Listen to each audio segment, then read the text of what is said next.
Those of you who don't know me, my name is Craig Landry. I'm the Executive Vice President and Chief Operations Officer here at Air Canada. My pronouns are he, him. Air Canada has long been a place where we're encouraged to bring our whole and our authentic selves to work. This is reflected in our HR policies and programs, as well in our commitment to the many LGBTQ2+ programs and community organizations we support across the country. And continuing with our long-standing tradition of inclusion and support, and also as a very proud member of the LGBT community myself, I was proud to have participated in our yearly flag-raising ceremony here at headquarters to kick off Pride season across Canada twice now, once in the rain, once in the sun. But today, it is my very special honor to welcome all of you to this talk with our esteemed guests, Martin Boyce, Stonewall participant, storyteller and activist, and Jeremy Diaz, founder of the Day of Pink movement here in Canada. I did wear my pink shirt today, so. Our guest speaker, Martin Boyce, participated and witnessed the Stonewall riots in New York in 1969.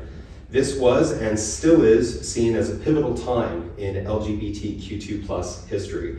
Martin has taken part in many talks across the nation, educating people about LGBTQ2+ history and actively engaging with the public to remind them of stories such as Stonewall. Jeremy Diaz is a creator and the director of the International Day of Pink tour. He is also the founder of the Canadian Centre for Gender and Sexual Diversity and is an activist and a speaker for the LGBTQ+ rights and recognition in Canada. His passion has had a huge impact with youth and schools within Canada to help increase inclusion with the educational programming and schools environments across the nation. So without further ado, it is my great pleasure once again. We are honored to have both of these two esteemed guests here with us today. We're looking forward to hearing the stories that you have to tell. I was noticing just in the images you were sharing a bit earlier, images of Stonewall Pub, a place that I myself have been to many times and have had more than a few drinks at. It's very small if you've never been there, it's quite tiny. But its history looms large, and we're looking forward to hearing about that and much more from you today. Welcome, and thank you for being here. Rainbow pins on the flight attendants, seeing folks come out and show their support. We had a rainbow flag at the McDonald's Cartier Airport, and security was like, you need to get rid of that. And so all of these Air Canada agents came out with rainbow t-shirts and handed them to us. And all of these young people were greeted in Ottawa from all across the country, every province and territory, by Air Canada volunteers who made the day really special. So thank you for your support, thank you for your commitment to our communities, and thank you for sponsoring this tour, as well as most recently our Courage tour with drag queens in schools and communities, which, as you know, is so important. Drag is an important part of queer and trans culture, community, and history. We'll learn more about it today, right, Martin? Yes. Drag queen stories. Oh, yes. Yeah, okay, good, just checking. So just before we begin, just a couple of things. Martin, because of Air Canada's support, will be able to go on this leg of the tour, 35 days, to 45 communities across Canada, including territories. And thanks again to your support, he'll be speaking to about 66,000 youth and community spaces and schools across the country. Everything we do is free, we don't charge anything, and we volunteer our time. The other thing I just want to say is Martin's from America. I don't want to cut too much of your time, but he does speak American English sometimes. So instead of saying, you're laughing now, wait till I start. So he's a New Yorker, and so he'll speak some New Yorker. But instead of trans, for example, he'll say transgender. Instead of certain language that we might find inclusive, like to us LGBTQIA+, he might say LGBTQ community. So just keep that in mind. The other thing is Martin speaks from his own history, right? So in the 1950s and 1960s, the word gay meant everybody, because the word lesbian, bi, trans, and queer didn't exist. He'll also use the word dyke to refer to queer women, bisexual women. Again, not out of an offense, but rather to bring you into the past. The other word that he will use is the word queen. Queen was inclusive of bisexual and gay men, as well as trans, non-binary people, for the most part, women with trans-lived experiences, or what some might call trans women. Finally, the last thing I just want to say is Martin did scare drag. Who knows what drag is? I'm pretending like you're in grade school. Okay, good. Does anyone want to give us a definition of drag? That's for one gender, you play with 2 or 3. And drag has become very popular. Martin was not a drag queen, but rather a scare drag activist. And drag or gender bending wasn't really his essence, but rather his performance and his protest. A scare drag performer might be someone like Boy George. Martin used to have a peekaboo hairdo that would float in front of his face, and if he wanted to talk to you, he'd pull it back like a curtain. Maybe like a big fur coat or a clutch bag, yeah. And again, really, because like in the 1960s, being gay was illegal, both here in Canada and the US. And they were going to beat us up, so might as well beat us up for a good reason, right? I will note that in Canada, the last time queer people were arrested en masse was in 2016, so not that long ago. And queer and trans people still face violent challenges today. It's important to note that trans and non-binary people in most provinces and territories do have some healthcare access, but believe it or not, statistically, that healthcare access has actually been reduced over the last 5 years. The challenges that we're going to talk about today are not historical. The cab driver knew it, and the guy who sold her a Frankfurter on the corner of Times Square knew it. It was also the most dangerous city in the world. And at the time, the haters had their holiday. It was St. Patrick's Day. And it was an all-out pogrom against anyone different, but especially the gays. They were singled out for special treatment. It was pretty bad. It was like being a Jew in medieval Spain during Easter week. The hoods were up, the torches were lit, and they were hunting for the unbelievers. And that's what we were to them, the unbelievers. How bad was it? Well, every kid knew. The moment you were gay. At 16, there's a Central Park, and I was going to, well, it was 1 in the morning, I was waiting for the bus. And I just thought, I'm not going to wait for the bus, I'm going to cross it. Even native New Yorkers don't cross it. When I did, as soon as I was in, I understood why nobody crosses it. This was a bleak, bleak jungle. Coming out, I made it, I heard this blood-curdling scream. And it was a scream that was unusual in the sense it's of submission. Someone had capitulated, or there was a submission to their fate. It was a terrible, terrible sound. I never heard anything like it. And I was a New Yorker. You think of yourself first, save yourself first. And a good New Yorker, nice guy, thinks of the next guy later. I got out of the park, and there were 4 police cars. And I went up to the police, and I just didn't say anything to them except call an ambulance. Please, call an ambulance. And then I realized the cop I was talking to was like a southern sheriff from Mississippi. It could have been 50 years before my own time. And he just rubbed his chin, and he started questioning me. And he called others over and said, listen to this guy's queer story. And you could hear them. Like, so one of them were down, so what? What's he complaining about? And he told me, and looked me in the eye and said, we'll meet again. And there was a prophecy in his eye, in his face. That really frightened me. And I walked away after a half hour of grilling. I'd done nothing but try to save some money. And I thought, I better calm down. Getting close to scared drag. I was starting to really get annoyed with these straight people every single day, this stuff. But Marsha P. Johnson was in my heart and said, pay it no mind. I was going to go on. I was just going to go on. This is the way life was. The police wanted us in jail, and our helpers, the psychiatrists, wanted us in mental institutions, and the clergy wanted us in hell. And the straight people thought justice meant just us. Yeah. Yet they were coming in airports and the train station and the bus station. Gays were just coming in. I used to go watch them. Me and my friend Bertie, we'd get a soda and sit there and watch them come in the Greyhound bus. You had to wait maybe an hour, you'd see them. And I remember this one young guy, they would come in with their Marlon Brando t-shirts and their bag, and not knowing they were watched, and they put their bag down and take a deep breath of free air. They had enough of fresh air. And it was amazing. And I was jealous because I was a New Yorker, we were born already, cynical, And here was this opportunity in his eyes. It was beautiful to see. Amazing, actually.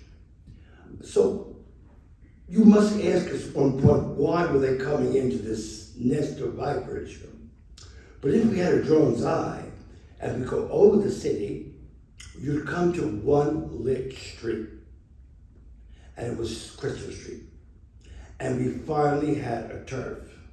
And you know from West Side Story, the movie, that a turf was very, very important in the 60s. We didn't have one to the end. Why was it important? Because as you walked back and forth, there was nothing to do. Just walk back and forth these 5 blocks. You didn't have to worry about being attacked. Because it's an unwritten thing. You go out with somebody, you'd watch, they talk. You talk, they watch. And woe for those that got deep into conversation and turned the corner, because everybody has stories about it. But not on Christopher Street. And the police were doing this very devious thing. They were sending out very good-looking policemen dressed as gay men to trap us. And they were a horror. They were our shadow. You never know who they were. They were so good, some of them. They could tap it in a second. But one thing, they never changed their shoes, no matter how good the outfit was. Always clodhoppers. Always clodhoppers. And so we knew this. On Christopher Street, they couldn't operate because we all knew who they were. They had those shoes. And they were confused. We used to call it plucking nerves. They plucked their nerves. And they were running, trying to get a telephone to call up for new orders, new directions. Because here they were the magnetic flypaper, the buzzing all around, but nobody landed. And that was great. We loved that. And the added attraction, they had opened a new bar on Christopher Street, which was the middle of the city. Our bars were always at the docks or the warehouses, somewhere, beyond. But it was a dancing bar, and we weren't allowed by law to dance or to be served drinks. Well, the mafia owned it, and it was a dump. And parts of it didn't have running water. You could get hepatitis, but nonetheless, the people made it magic because everybody wanted to go. There were two, and gay people did not like each other those days. We hated each other and blamed each other for the troubles. And there were 2 or 3 or 4 of every type of gay person in Stonewall. It was like a gay Noah's Ark. Had the flood come, gay culture would have been saved for a generation. Now the different gays grabbed different parts of the bar. The A gays had money, the suits, and they took the bar with the running water. And they hated us. And we had to go past them, so we had to run the gauntlet of them denouncing us. And then other queens, the scared dregs, took one place. And then the black American queens, the black queens, they grabbed the jukebox. Now that was the heart of the bar. The jukebox played records, it was great speakers, it was beautiful, it was central, and these queens needed to grab the jukebox. Now that jukebox, if you didn't know, you went to Stonewall, you had record time. But that jukebox, if you're hip, was sending out messages, arguments, answered, requests. Every song played had another meaning. So it was really like the tom-toms of this urban jungle that the straight people thought was hard darkness, But there it was. Now the black queens were going to have balls soon, and they wanted to practice how they were doing. Stonewall was a hip bar, so they practiced in front of the jukebox. And they were testing us. We were never invited up to their thing. They were just too hip. And they would do it, and that's the way it was. It was great, really great. The first time we were seeing this stuff, it would be called voguing eventually. And here it was really early with queens that had no hormones and were making their own outfits. Really something else. Now, I was always allowed to go to the jukebox because I used to go to like Black Queen's house on Saturday night, and they were making a big pot of spaghetti, and they'd be doing their hair, and they'd hear me, and they said, you know what? They were really nice to me. They said, we're gonna hip this white queen up. We gotta hip her up. So they play this music for me. Forget it, what music? So at Stonewall, when the queen saw me coming, they made way, and I played anything. Now, that was the status, because some queens weren't even allowed. So anyway, but one day, I thought we were free, and one day, my friend was leaving, and I got up and I played I'm Leaving on a Jet Plane by Peter Paul and Mary. A folk song, that was it. More ice around me than Antarctica. The black queens duck-faced me, chicken necked me, and cut me out. I couldn't believe it. Now they know they kick you when you're down. And the queens that couldn't ever get to the box, even though it was nice of them, they were going to get me. Everybody was going to get me. I lost status. Oh, this is terrible. I went home to my dad, who was our caregiver for 40 years, and he saw a lot. And if you wanted to really talk to my dad at the table, you could.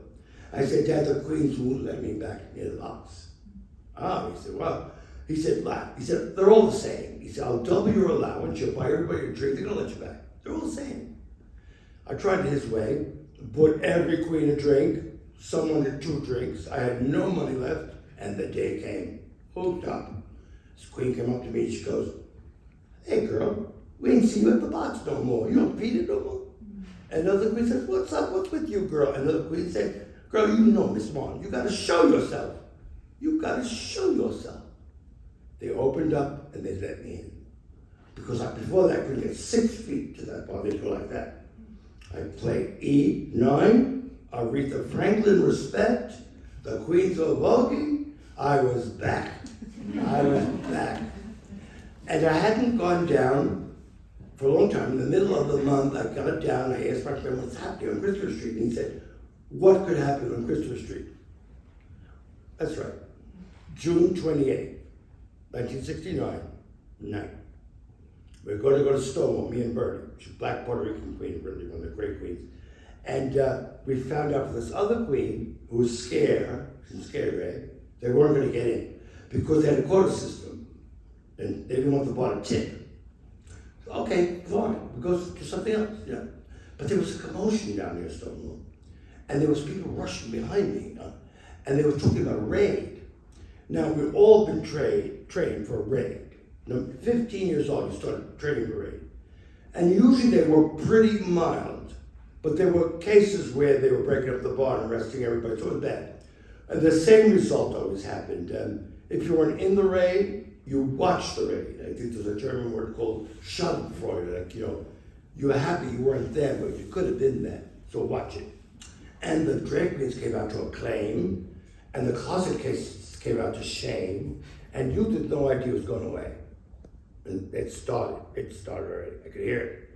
I get between a paddy wagon and a police car, and I come right before Stonewall. Those thrown out, and a lot of people watching, made a semicircle around the bar. And they were just watching, as we all did. Then all of a sudden, this cop was dragging this Latina queen, and she was fighting back. She was unreal. And he threw it in the back of the paddy wagon, and he thought it was over. And he didn't look and turned away, and she hit him on the shoulder with her heel and sent him flying. He landed on his backside. The gays laughed. It was really funny. Our laughter would be her, whoa.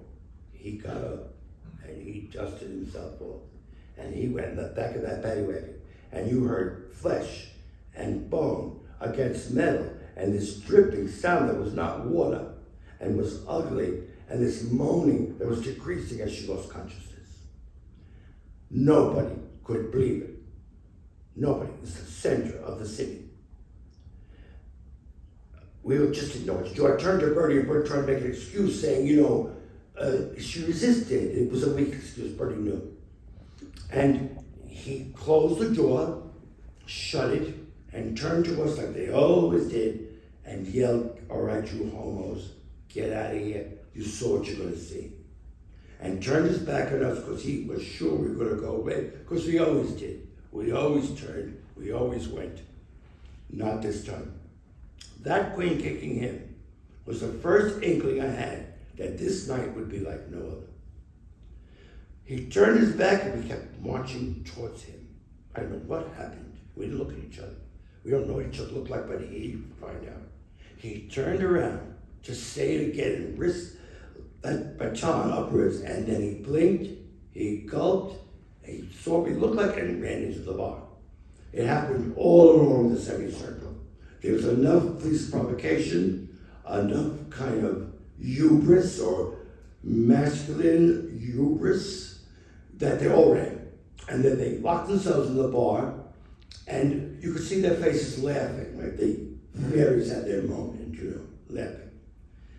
And it started to happen because of that. The A gays, they had started to look at us for the first time, communicated with us like, we can't do anything. We understood that. But you can't, because we don't have anything to lose. I was a student, something homeless, yeah. And it started.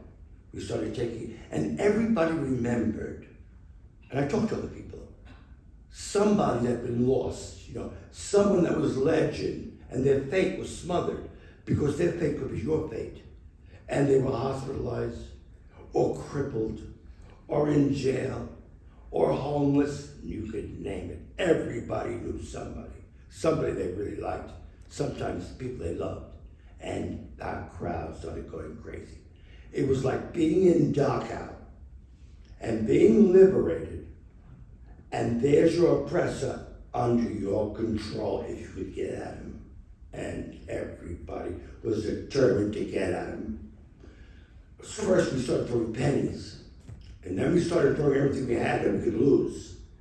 And then the intelligence kicked in, and the queens were bringing in big bags of orange peels from a juice shop that we could throw, or bottles, because you needed to use adrenaline, because reason was not going to work anymore. We had done that for ages. Now a ride is a very strange thing, because you're not watching it, you're in it, and you're swirling, and things are burning, and you smell sweat and testosterone and everything wrong. And both sides of the street, the right was going. The straights were guided out.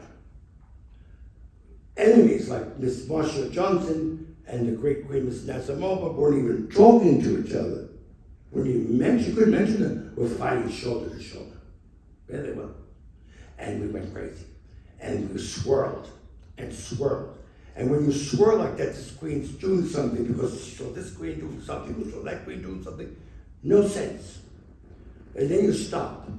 You stop. And then you could see so clearly because everything was confusion. And there we stopped in front of Stonewall, and was Miss New Orleans on the ledge of Stonewall. She was a very unhappy queen, not liked by the gays, bad complexion, ugly and poor, and dressed badly, and the cops hated her. But she had a nice name, I thought, though. But there she was. Who knew she had it in her? She looked like John Brown, the abolitionist. Her eyes were on fire. I couldn't believe it. She jumped down. She grabbed the parking meter almost single-handedly and loosened it from the street. People helped her. And then somebody lit the doors on fire. And then things started happening. And then all of those faces laughing at us stopped laughing. Now, for the first time, they knew what fear was. And we were trying to get in. I understand now that the guns drawn, there would have been blood. I didn't think so. But we were trying to get in. Well, they made a call. And all of a sudden, the worst thing you can hear in a riot, silence. 2,000 people and silence. But a thumping, a measured, disciplined thumping. And the crowd opened, and there they were. They called in the tactical police force. They were meant to fight the Black Panthers, the terrorists, the great macho groups, and the real threats. They didn't like being called in.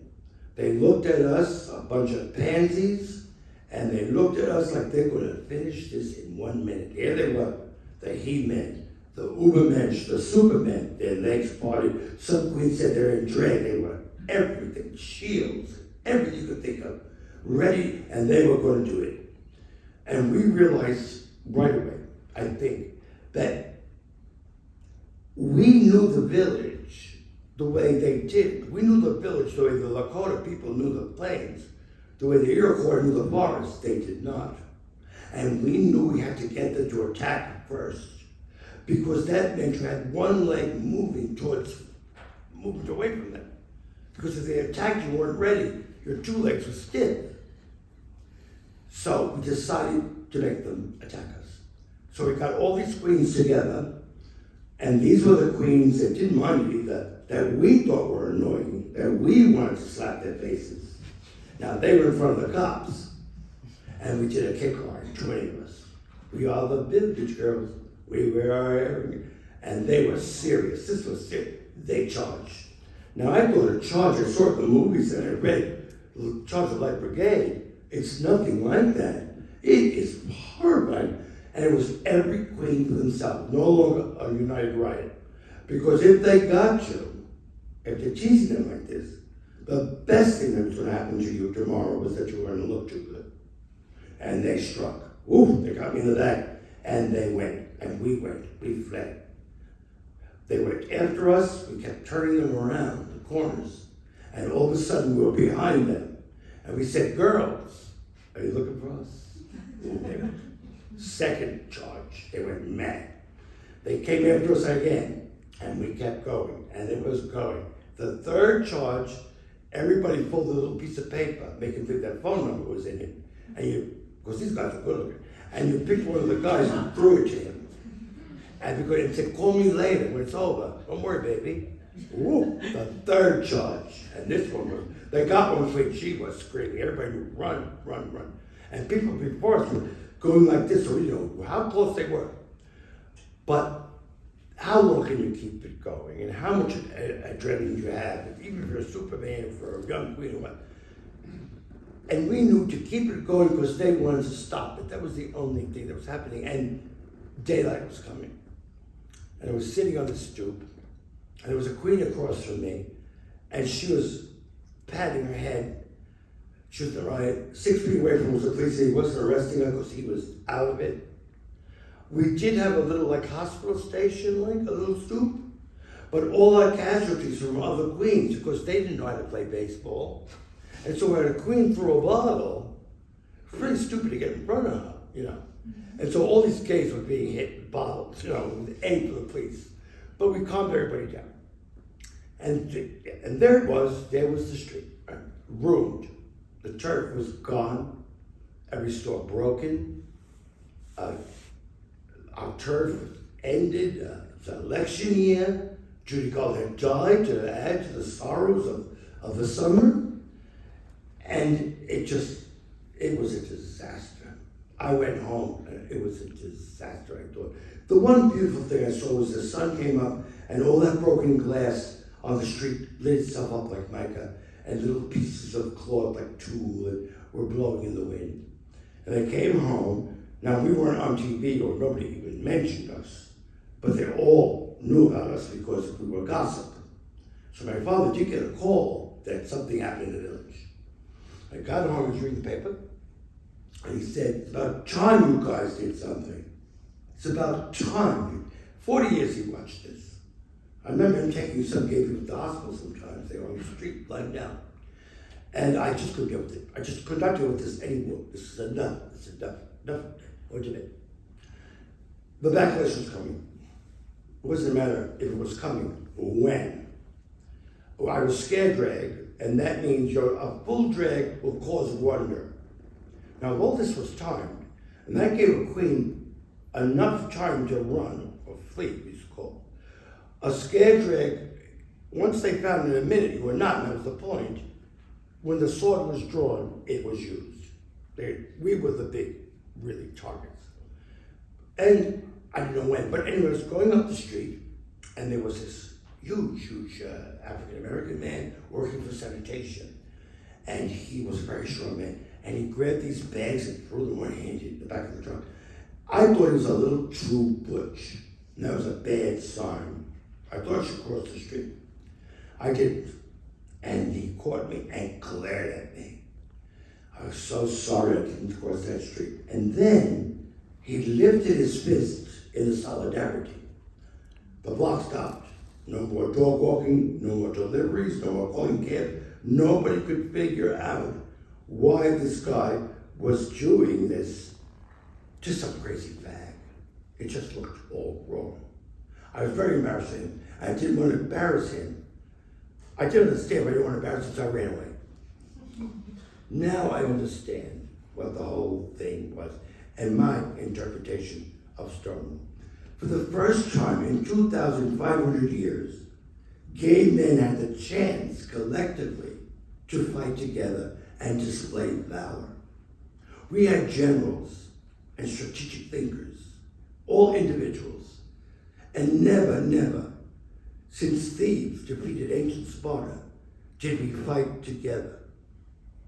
And this is very important because the source of much of the physical hatred of gay people was these type of men, the working class proletariat, whatever you want to call them. They were the source of much of the imminent hate. And all New Yorkers are on the side of the underdog. And when you link the underdog to valor, which they had to do now, changed a lot, not a lot of people, but changed some people's attitudes. So that great wall of testosterone and machismo was starting to crack. We needed that. We needed all people, not just our liberals, our friends, they're always going to be our friends, but we needed these people to see us for what we could be and to see us as oppressed people. And this is exactly what happened. And I think it's not a part of Stonewall mentioned much, but I think historians in the future will examine it because it's very, very important. Because you know, this killing of this young black man in Tennessee by 5 black officers, it's not racism, it's machismo. That battle against machismo has never been won. So the beginning of the incremental war against that, and things have changed quite a bit, not completely. People's hearts sometimes don't change. That, I think, was the important aspect, and one of the most important aspects of Stonewall. And thank you, that's what I had to tell you. Yeah, thank you. Can you just tell us a bit about women and Stonewall? Because like you talk about gay men, you talk about bi and trans folks, but like where were the ladies? Well, that, I don't know if I'm using the right terms, but I'm speaking from the heart. You know, you hear these stories, they're always men, and you think this is a male thing. It sounds like a male thing. And that's unfortunate. Because to borrow a metaphor from the great liberationist Jose Martin, gays and lesbians are wings of the same bird. We weren't going to fly to freedom on one wing. What did women do? It was unbelievable how much you supported us. And I saw what the police did to you. And I saw that you grew a secret out with special treatment. Gays were hit hard, but lesbians were really tortured. I mean, in the worst, ugly, filthy way you could possibly think of. And during the Christmas parties, you had a good job, right? Christmas party, you could bring a woman to the party. You couldn't keep the job, it's another strike against you. And they find out too much about you, you're gone. Now they used to ask the then lesbians to be their beers, to come to the party with them. Now the girls are really nice, and the guys are ready to lay out money. And the girls say, no, we don't want, look, they lay out the money. Everything you wanted, you get. I want you to feel good. Because my sisters do it. I know how it goes. And my sisters, and she used to look, girls looked great. And it was a way to hear from people. The party was over, what happened, it was always these girls who stole the party. Everybody was jealous, all the men were jealous, it was just great. So women were also very part of this whole Stonewall story. So I want to say this to let you know that you're not excluded from this. You just didn't do the things we did. You just didn't have the more obvious confrontation with the police. My sexio-intellectual liberty comes out of Kate Millett. She wrote a book called Sexual Politics. So I owe a lot to this. And I don't like talking to a group and leaving the group and the women thinking like how wonderful it was when they're really a part of it. You're very much a part of this fabric. And believe me, I was physically there, but we are all of us, Stonewall veterans. I just want women to know that. You're part of this story in every which way. Yes, thank you. I've got one. My name is Simon. I'm the executive director of the Pride organization in this city. Yeah. Honored to be. Thanks for sharing all of this with us. What have we forgotten of Stonewall? Like I'm from a Pride organization. What have we forgotten from Stonewall that we should never forget?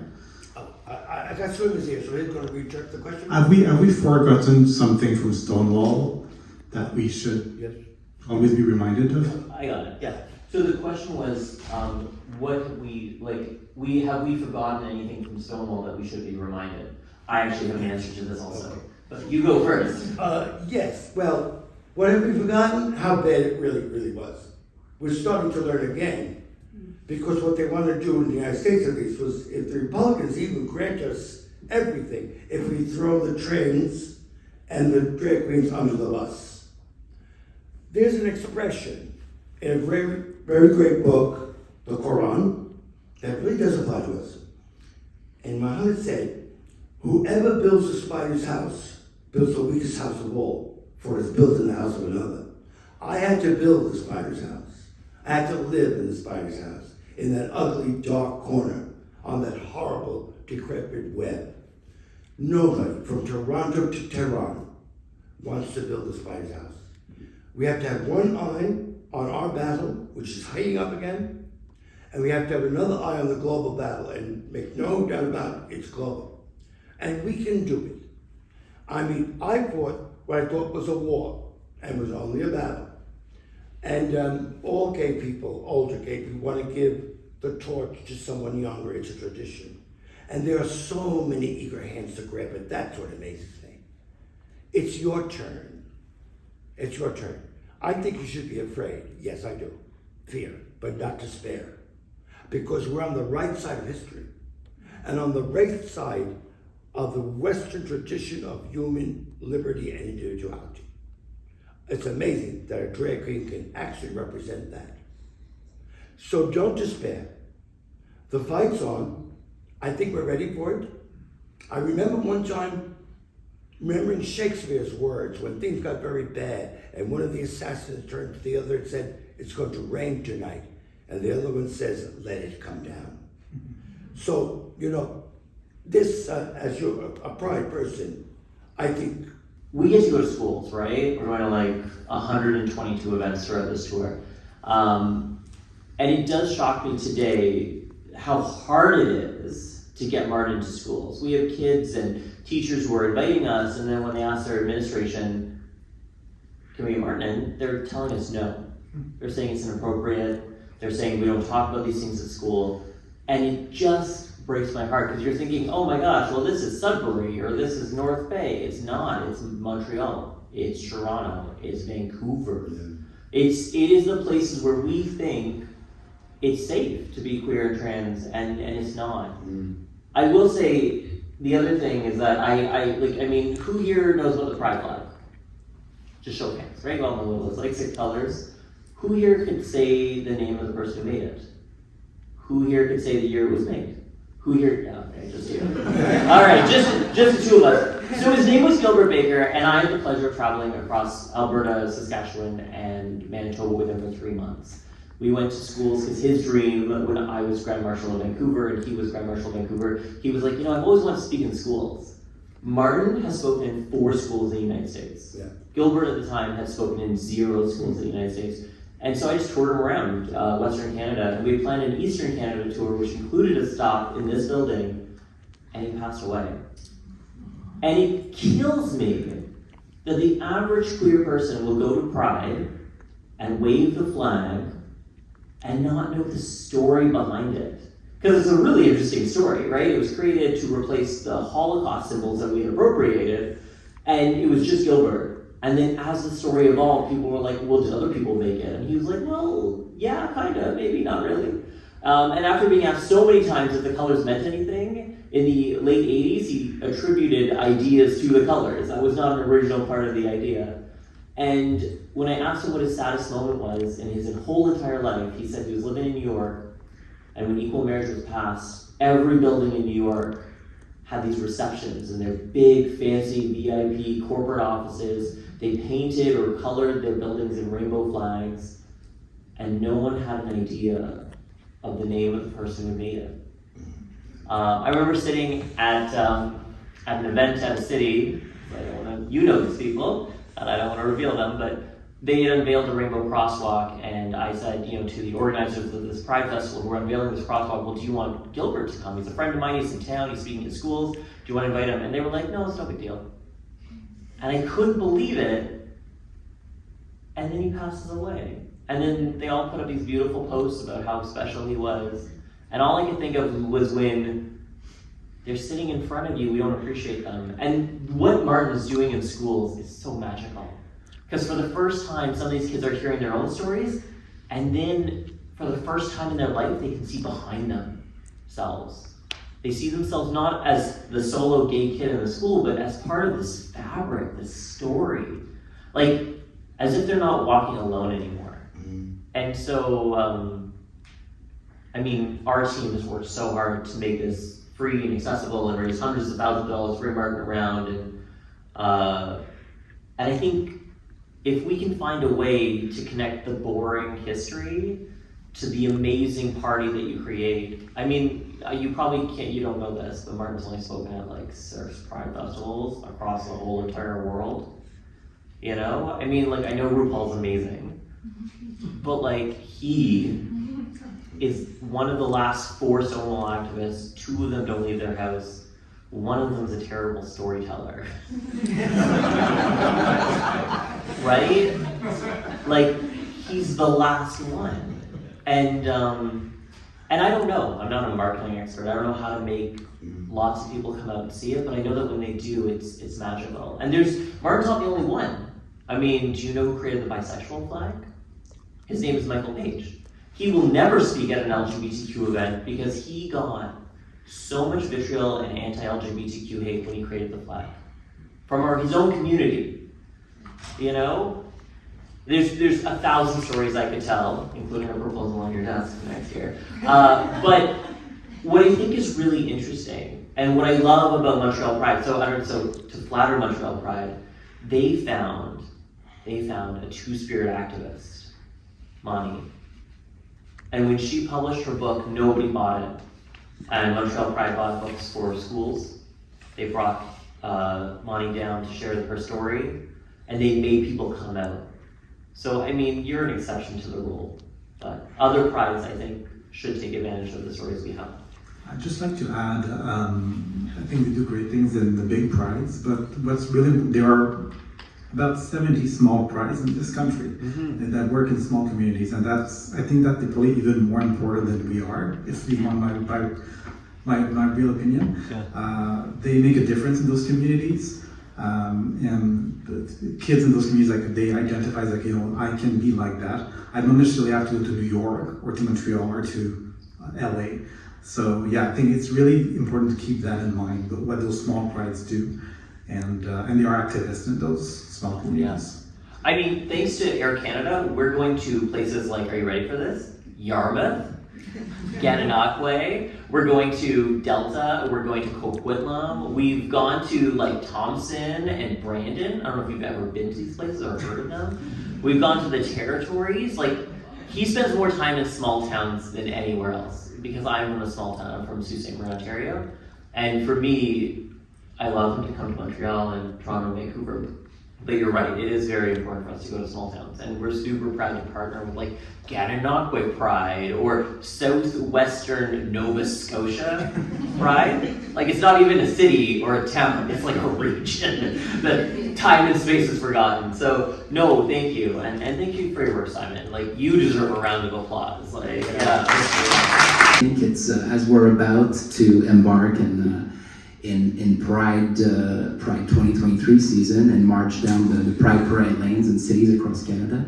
I think it's very important to understand where it started, what generated it. Yes, today it's a little bit more of a celebration, but it's thanks to people like you that really made the community a much better place. So thank you. Thank you.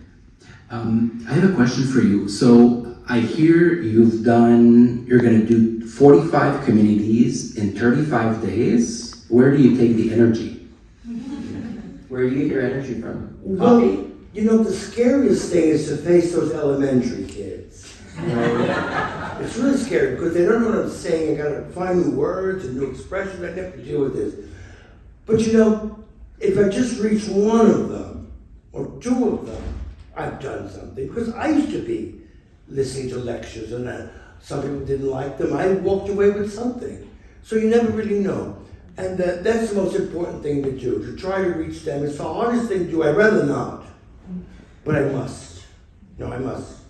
It's my last challenge, you know. And I took all the others who went on this, you know, at least I'm safe. Yeah. I will say, Ryan, the one thing I love about your story is that you bring the culture of Stonewall to the table. right? I think a lot of people know about the protest, but like, do you know who Nazimova is, or Dead Frog Jerry, or the great fighters? I mean, I know a lot of people talk about like Sylvia and Marcia, and they were amazing for starting healthcare clinics and for starting homelessness programs for trans and non-binary people. But we've also created these weird legends around them and other people. We're like, oh, there's a brick at Stonewall. There were no bricks at Stonewall, right? The riot was a swirl, right? Like you did one thing, someone does something else. No one really started it or ended it. It just happened. And everyone equally participated. And I think that for me is one of the biggest takeaways, because you have these illusions of what actually happened, but it's actually much more interesting. And each one of these people had a story. Because we don't know yet. The kids and new people will make dissertations on the culture of Stonewall. And I wish I had time to talk to you, and I don't, of Stonewall stories, because this is the first time I really saw South Park. These people were interesting. I mean, and I was in college, and I couldn't wait to leave the classroom to go down to the street, because that's where it was happening, you know, that's where education. So the Stonewall people really were the first people to honor the theater of the ridiculous, or John Waters. It was that kind of culture. So it was a pretty amazing group of people who were not proud to be gay. They were so proud of themselves they happened to be gay, and that's why they were proud, you know. But nonetheless, it all ended rather well in that journey, you know. So if you'll grace us 5 extra minutes, we'll take one question and we have some closing remarks. So go for it, please. Hi, I just want to say we appreciated you sharing your story first. I work for the organization that organizes the International Day Against Homophobia and Transphobia awareness campaigns. And one thing that we struggle with, and I was wanting to hear you about that, is how do you reach people, not just preaching to the choir? Because you said, you know, like, it's also about reaching to people who, like your example with the guy in the street who described that very butch, so probably not on one of ours. And like, how do you think we get the message across? Because what we see is either people are already on our side and then they're gonna listen to us, or they're on the other side and they don't like even see some of us as humans. And they're kind of this big divide of othering the people that are not like us. How do you think we reach across? How do we get to them? Yeah. Oh, well, we can't. I mean, we can't. We can only get to those people that have opened their hearts. Look at American history. The United States fought World War II with Jim Crow in place of the South. And like W.E. Du Bois said, we defeated the Nazis, but not their ideas. So I don't think it's possible. I think time, their children, and maybe they'll love their grandchild, and maybe they'll learn. But the point is, we are on the right side of history. We are really on the right side of history, and that's important.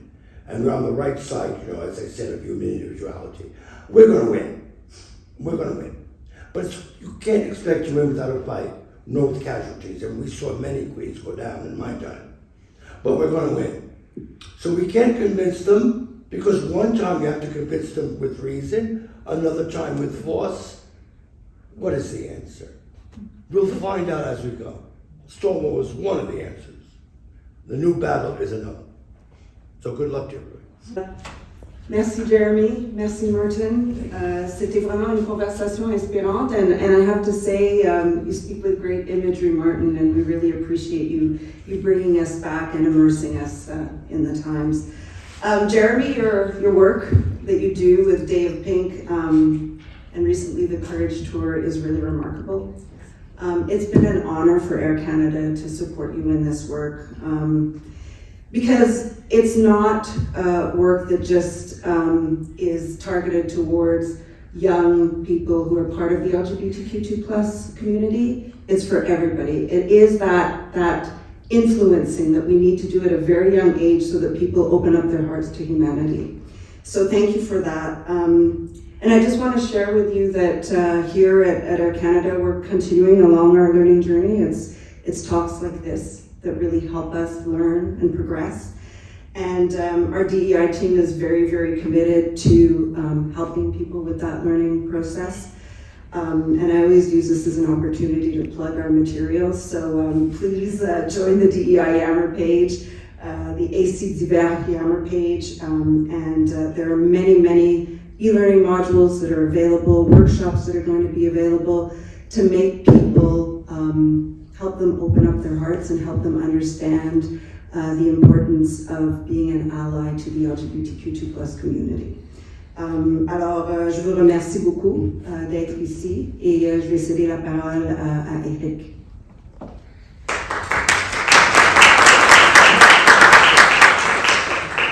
Bonjour, so thank you again. I mean, it's the work here is so important.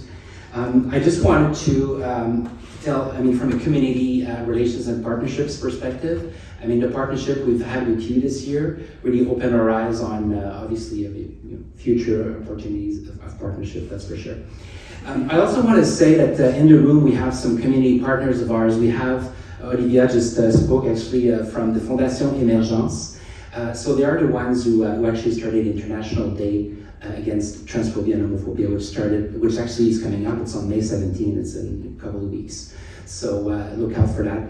I just want to take the opportunity as well to announce that Air Canada will be investing $10,000 in the foundation to be able to have the material reach to schools across Quebec to share all the great work.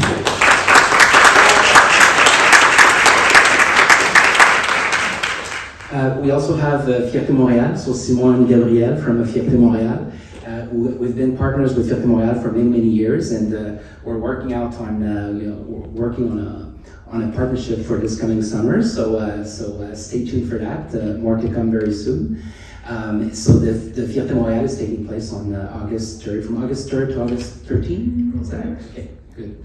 So and there's going to be a lot of programming happening. So as you know, there's going to be the Esplanade Stade Olympique. We'll have the parade. There's going to be a community journée communautaire as well in the city. So look out for the great programming that they're working on. It's worthwhile. And we have our friends from Fugue magazine here. So Fugue is actually the #1 LGBTQ magazine here in Montreal, actually in Quebec. And one of the top ones in Canada as well. So we've been partnering with Fugue for many years, and they've been covering a lot of our stories. So thank you again for continuing to share that voice. So thank you very much for your presence today. Merci beaucoup.